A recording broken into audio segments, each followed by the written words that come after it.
शुक्रिया मोहतरम स्पीकर साहब। मैं इस बिल की मुखालिफत में खड़ा हूं। ये मेरा कंसिस्टेंट अप्रोच है। तीसरी मरतबा मैं इसकी मुखालिफत में खड़ा हूं और इंशाअल्लाह जब तक जिंदगी बाकी रहेंगी इस बिल की मुखालिफत करता रहूंगा।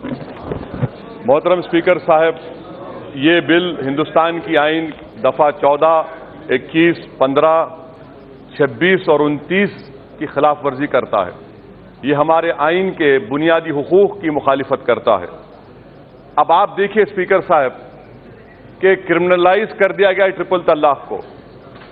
मैं पूछना चाहता हूं कि भाई, जब सुप्रीम कोर्ट ने होमोसेक्सुअलिटी को डीक्रिमिनलाइज कर दिया, अडल्ट्री को डीक्रिमिनलाइज कर दिया और आप ट्रिपल तलाक को क्रिमिनलाइज कर रहे हैं, वाकई में आप नया हिंदुस्तान बनाने जा रहे हैं। मैं मुबारकबाद देता हूं आपको।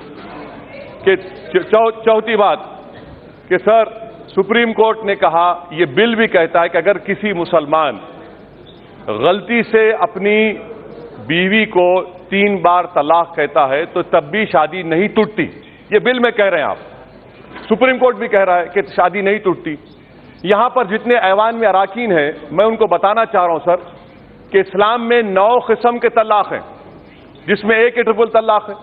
और होता क्या है कि अगर किसी मुसलमान ने कह दिया 3 मरतबा एक साथ, आप ये औरतों के खिलाफ क्यों है सर? इसलिए है कि वो मुस्लिम मर्द पे आप तो केस बुक करेंगे, वो जाके पुलिस से कहा कि नहीं सर, मैंने 3 नहीं 1 कहा। अब इस्लाम में यह है कि 3 महीने के बाद तलाक हो जाती है। आप उस मर्द को मौका दे रहे हैं, उस औरत पर जुल्म कर रहे हैं इस तरह का कानून बनाकर। ये इसलिए कह रहा हूं कि ये मुस्लिम खवातीन के खिलाफ ये कानून है। चौथी बात सर, बर्डन ऑफ प्रूफ।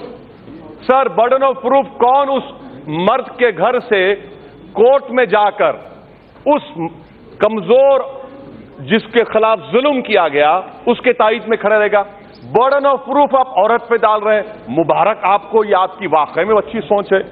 और सर, आप शौहर को गिरफ्तार करेंगे, जेल में डालेंगे। जेल में डालने के बाद क्या कोई शौहर जेल में बैठकर मेंटेनेंस देगा? अच्छा, फिर अगर कोर्ट ने फैसला लिया कि उसको हम 3 साल की सजा दे देते हैं, तो क्यों वो औरत 3 साल तक उस शादी में रहे?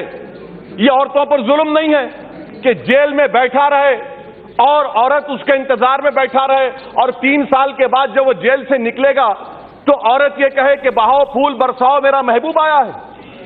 ये कौन सा इंसाफ है सर? ये आप क्यों औरतों पर जुल्म कर रहे हैं? उस औरत को उस शादी से निकलने का इख्तियार मिलना चाहिए जो आप नहीं दे रहे हैं।